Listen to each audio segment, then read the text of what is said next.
Teacher को effective बनाने के लिए 7 डोमेन्स हैं जिस पे काम करने की ज़रूरत है। और जिस तरह मैंने शेयरिंग की, टीचर को पता है टीचिंग मेथड्स क्या है, असेसमेंट क्या है, रिवार्ड पनिश क्या है, लर्निंग मेमोराइजिंग टेक्निक्स क्या है, लेसन प्लानिंग भी जानते हैं आप लोग, मगर इसको इम्प्लीमेंट करना नहीं आता। घर में जिस तरह हमारे पास बेशुमार इंग्रेडिएंट्स पड़े हुए हैं बिरयानी पकाने के, आटा गूंदने के, रोटी पकाने के, ये मेल को भी पता है, फीमेल को भी पता है, लेकिन कितने मेल्स हैं जो वो अच्छी डिश, अच्छा खाना पका लेते हैं, उनको पता है ये इंग्रेडिएंट्स पड़ते हैं। तो इस तरह हमारी टीचर्स को भी पता है, ये सारे इंग्रेडिएंट्स का पता है, मगर असल प्रॉब्लम आता है किस कॉन्सेप्ट को, अगर रिवार्ड है या असेसमेंट है, इसको कब यूज़ करना और कितने टाइम में यूज़ करना। अब फॉल्ट क्या होता है, एक टीचर क्लास में आई, 40 मिनट्स का लेक्चर है, 20 मिनट असेसमेंट पे लगा दिए, फिर उसने टीचर ने प्रिंसिपल से कहना है सिलेबस बहुत लेंथी, हमसे कवर नहीं होता, बच्चे हमारी बात नहीं मानते। तो ये कुछ मसाइल हैं, तो लिहाजा हमें समझना है। तो जब हमारे सामने स्टैंडर्ड होता है ना, एक बेसिक स्टैंडर्ड है, तो हम मेजर कर सकते हैं अपने आप को कि हम किस लेवल पे खड़े और कहाँ जा रहे हैं। अगर मुझे पतरियाटा चेयर लिफ्ट पे जाना है, यहाँ पे पतरियाटा जाना है, तो मुझे आइडिया होता है कि उस तक जाना है तो अभी मैं किस जगह पे पहुँचा हूँ, कौन सा रूट अडॉप्ट करना है। तो जब टारगेट क्लियर होता है, जब ऑब्जेक्टिव क्लियर होता है, जब लर्निंग आउटकम्स क्लियर होते हैं टीचर को उस लेसन के, उस ऑब्जेक्ट के, उस क्लास के हवाले से, और स्टूडेंट को एज ए होल जब हम प्रिपेयर कर रहे होते हैं, तो उस वक्त हम जब गोल क्लियर होते हैं तो स्ट्रेटजी बेहतर अडॉप्ट कर सकते हैं, रास्ता बेहतर अडॉप्ट कर सकते हैं और फिर मेजर भी कर सकते हैं।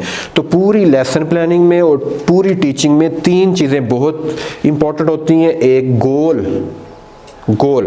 लेसन का गोल, टॉपिक का गोल, उस सब्जेक्ट का गोल, और ओवरऑल पूरी टीचिंग में क्लास को किस लेवल पे लेकर जाना है। गोल, टारगेट जो है, मंजिल, उसके लिए रास्ता, स्ट्रेटजी कौन सी अडॉप्ट करेंगे, वे कौन सा यूज़ करेंगे, टेक्निक कौन सी यूज़ करेंगे। अब मुझे जाना है तो मैं अगर कोटली सतिया वाला रोड इस तरफ मैं अपना सफ़र शुरू कर दूं तो वे ही गलत है। टारगेट क्लियर है मगर स्ट्रेटजी गलत यूज़ होगी।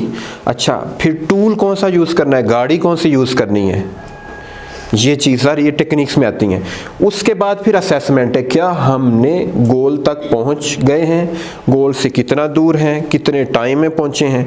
गोल तक तो सारे लोग पहुंच जाते हैं मैक्सिमम 1 साल बाद, 2 साल बाद। तो अगर एक टीचर 1 घंटे का काम 1 हफ्ते में अचीव कर रही है तो असेसमेंट से आइडिया हो जाएगा, खुद को भी आइडिया हो जाएगा।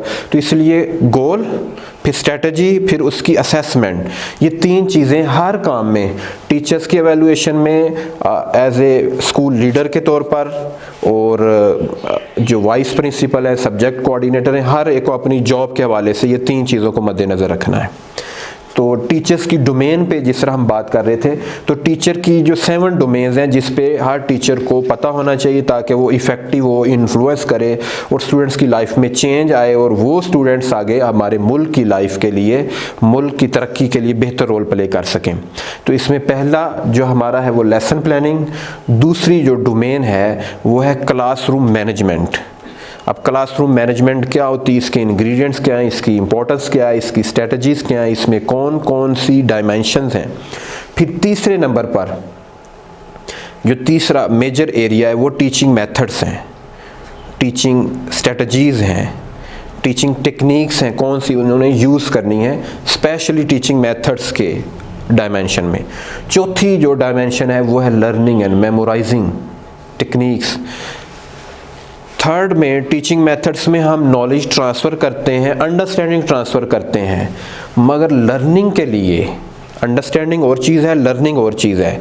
आपको, मुझे भी बिरयानी पकाने के हवाले से अंडरस्टैंडिंग है मगर मैं पका नहीं सकता, मुझे उस पर लर्निंग नहीं, अंडरस्टैंडिंग है। चाय की अंडरस्टैंडिंग हो सकता हो, हाँ लर्निंग भी है। तो अंडरस्टैंडिंग और चीज़ है और लर्निंग और चीज़ है। ड्राइविंग के हवाले से आप थोड़ा सा लेक्चर लें, आपको ड्राइविंग की अंडरस्टैंडिंग हो जाएगी, मगर कितने लोग हैं जो ड्राइविंग फ़ौरन स्टार्ट कर देते हैं।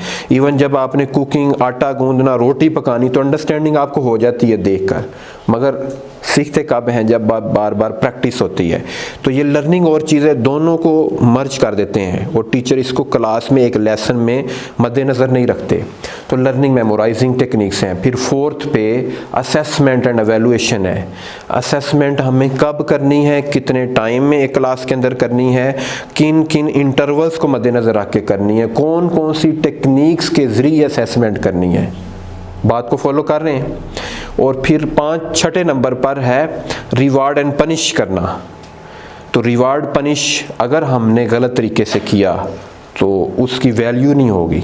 तो असेसमेंट और वैल्यूएशन का मतलब ये होता है कि प्रमोट किया जाए, लर्निंग को इन्हेंस किया जाए। तो वो कैसे होगी, जब प्रॉपर रिवार्ड पनिशमेंट का कॉन्सेप्ट होगा, उसकी टेक्निक्स का पता होगा, उसकी इंपॉर्टेंस का पता होगा, और उसमें जो डेप्थ हैं, सीक्रेट्स पॉइंट हैं वो पता हो, मॉडर्न पॉइंट्स हैं वो पता हो। तो ये थी। और 7वीं जो डोमेन्स है वो पर्सनल इफ़ेक्टिवनेस के हवाले से टीचर की अपनी जो पर्सनैलिटी है उसका इम्पैक्ट क्या है, उसमें हम जो सर्टिफिकेट और बेसिक इफ़ेक्टिव लेवल है उसमें हम यूज़ करते हैं कम्युनिकेशन स्किल। जो मैंने बोला है ना 7 डोमेन्स फॉर इफ़ेक्टिव टीचर, उसमें जो 7th डोमेन है टीचर्स की इफ़ेक्टिवनेस की, वो बेसिक लेवल पर कम्युनिकेशन स्किल है। कम्युनिकेशन स्किल में क्या चीज़ें हैं, जेस्टर, बॉडी लैंग्वेज के हवाले से फेशियल एक्सप्रेशंस, और इस तरह की पोस्चर फेशियल एक्सप्रेशन के साथ, तो आई कांटेक्ट, फिर आपकी वॉइस, इसकी 6th डिमेंशन है, वॉल्यूम, पेस, टोन, इस तरह की चीज़ें हैं। तो जब एक टीचर ये सारी बेसिक डायमेंशंस को पूरी कर लेती है तो वो इफ़ेक्टिव हो जाती है।